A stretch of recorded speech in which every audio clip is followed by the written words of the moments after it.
अस्सलाम वालेकुम। TMP news के स्टूडियो में खुश आमदीद। शाहीनों के शहर सरगोधा से आपको बताते चले। शाहिद इकबाल खोखर की रिपोर्ट के मुताबिक शाहीनों के शहर सरगोधा में मोटरवे M2 पर कोट मोमन इंटरचेंज के करीब अफसोसनाक हादसा। सरगोधा की आवाज़ गुज़िश्ता शब मोटरवे M2 पर तहसील कोट मोमन इंटरचेंज के करीब एक गैर मामूली और अफसोसनाक वाक़या पेश आया, जिसने मोटरवे की सिक्योरिटी पर संगीन सवालात उठा दिए। इस्लामाबाद से कराची जाने वाली डाइवो बस अचानक मोटरवे पर भैंस के आ जाने से बचने की कोशिश में फ्लाईओवर के किनारे से टकरा गई, जिसके नतीजे में 12 मुसाफिर जख्मी हो गए। हादसे के फौरन बाद पीछे आने वाली 2 कारें भी भैंस से टकरा गईं, जिससे भैंस मौका पर हलाक और एक कार बुरी तरह तबाह हो गई। ऐनी शाहिदीन के मुताबिक मोटरवे के किनारे नस्ब हिफाजती जाली काटी गई थी, जिसके बायस भैंस शाहराह पर दाखिल हुई। ये गफलत न सिर्फ हादसे का सबब बनी बल्कि कई कीमती जानों को खतरे में डाल दिया।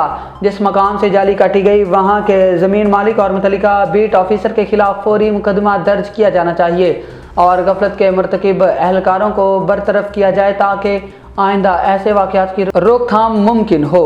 मोटरवे जैसी हसास और तेज़ रफ्तार शाहराह पर मवेशियों का आना जाना मोटरवे पुलिस की कारकर्दगी पर संगीन सवालिया निशान है। अगर खुदा न ख्वास्ता जानी नुकसान होता तो इसकी जिम्मेदारी किस पर आयद होती? वॉइस ऑफ सरगोधा इससे कबल भी टंबर माफिया के खिलाफ आवाज़ बुलंद करता रहा है, जो मोटरवे के इतराफ से जालियां और दरख्तों को काट कर चोरी में मुलविस है। अफसोस कि अब तक कोई मौसर कार्रवाई नहीं की गई। हम मुतालबा करते हैं कि आला हुकाम फौरी तहकीकात करवाएं और मोटरवे की सिक्योरिटी और गश्त के निज़ाम को असर-ए-नौ महफूज और मौसर बनाया जाए ताकि अवाम के जानो माल की हिफाजत की जा सके।